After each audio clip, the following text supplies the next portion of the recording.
dropped it.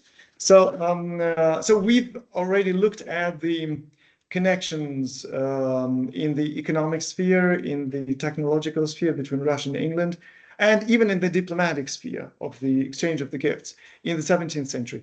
But there is something else to be said about the embassies and diplomacy in the 17th century, which is not as pleasant as it was under Boris Godunov. As remember, those were the days of good cooperation, although not always for the Russian benefit. But this thing really struck me. I had never heard of that before I started preparing these lectures for you. This is based on an article of researcher Irina Lyubimenko, who was granted access to the English archives at the beginning of the 20th century. So she worked with the English archives, and she discovered a very interesting story, which is just mind-blowing, and especially nowadays. She called it a lesser-known episode in the Russian-English relationships. It was during the time of troubles, when for several years there was no, strong government in Russia. And for the English, this turbulence in Russian politics, as you can guess, meant a lot of losses in business. Because when you don't know what is happening, there are several groups of people who are controlling the territory, the Polish, the Swedish, Cossacks, Russians, who knows what, right? Who knows who? And the English thought of a plan.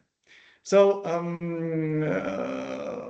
the English wrote, the English who resided in Russia from the Muscovy Company wrote to the English government. And this is a note which is given by Thomas Chamberlain to King James in 1613. Who wrote this? Если бы Его Величество получил предложение суверенитета над той частью Московии, которая расположена между Архангельском и Волгой, и над водным путем по этой реке до Каспийского или Персидского моря, или, по крайней мере, протекторат над ней и полную свободу для английской торговли, это было бы самым счастливым предложением, когда-либо сделанным нашему государству, с тех пор, как Колумб предлагал Генриху VII открытие для него Вест-Индии. So what he was effectively proposing was to occupy the northern part of Russia between Arkhangelsk and Volga. Can you visualize this? So from Arkhangelsk to Yaroslav, to occupy it, or at least not to get sovereignty, not to include it into the British Empire, but at least some sort of protectorate, like a colony. But that's what is more.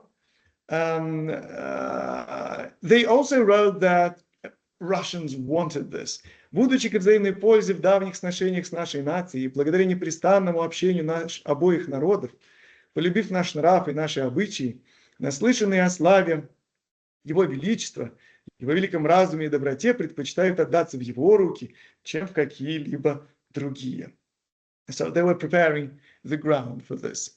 Пускай Его Величество даст полномочия одному или нескольким осторожным лицам, которые отправятся туда с флотом в мае, чтобы заключить договор с населением, если он это пожелает на условиях суверенитета или протектората, в зависимости от поручения Его Величества.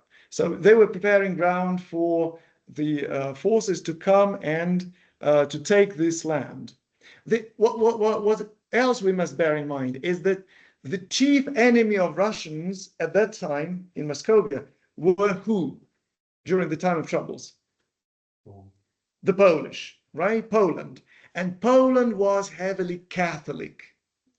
Russia was Orthodox. So the Catholics aspired, they had views on making Central Russia Catholic as well. And the English were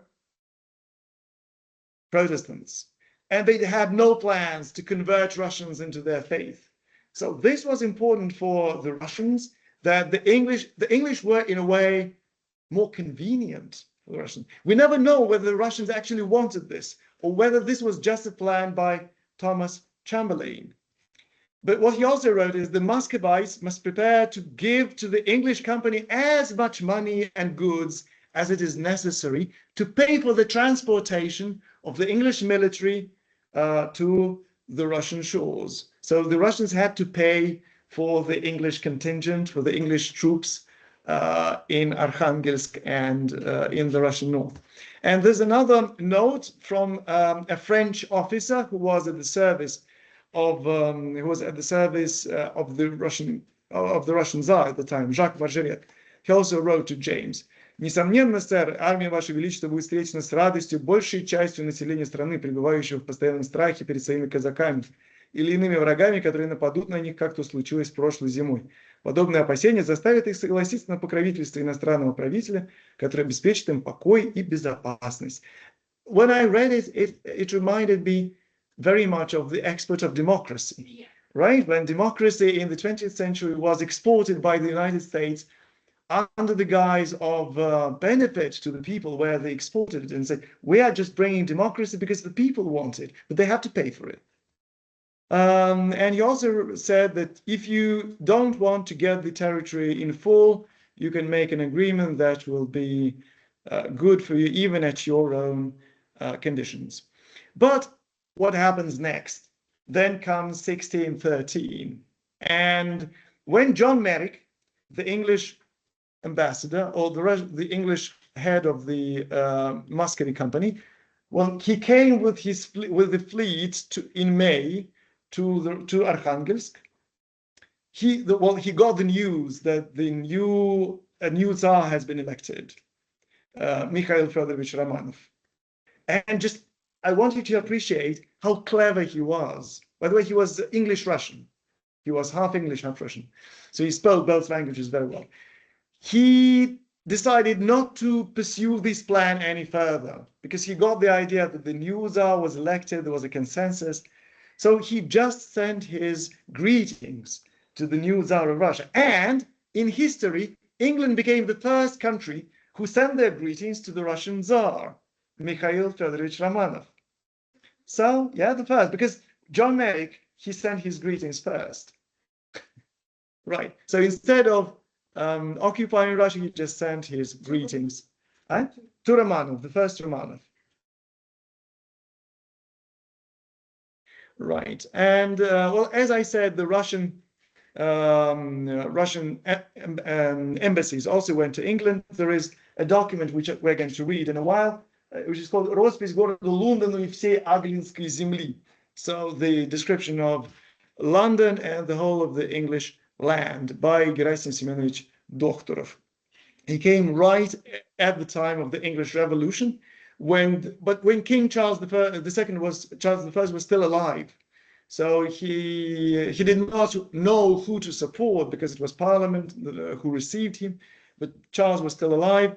But then when the English executed King Charles I, that was a thunderbolt. That was a huge blow to all European monarchs, because that was the first time when a monarch was executed publicly by common people. And of course, that set a very bad example, very bad example. So Tsar Alexei Mikhailovich decided to expel the English merchants from Russia, because they were basically part of that parliament who organized all the civil war and who executed Charles I. So he wrote this: «А ныне всей землей учинили большое злое дело. Государя своего Карлуса короля убили до смерти. И за такое злое дело в московском государстве вам быть и не довелось». Yeah. So the English were expelled from Russia. They lost the English courts, and actually that spelled an end to the most fruitful period of cooperation between Russia and England. Why? Because Russia had and continued to trade with other nations, but the place of the English had been the dominant merchants in Russia before that time. Who took their place? Somebody had to take their place. The Dutch. The Dutch from Holland, they became the main trading partners of Russia in the second half of the 17th century, and England never regained the same status as it had before.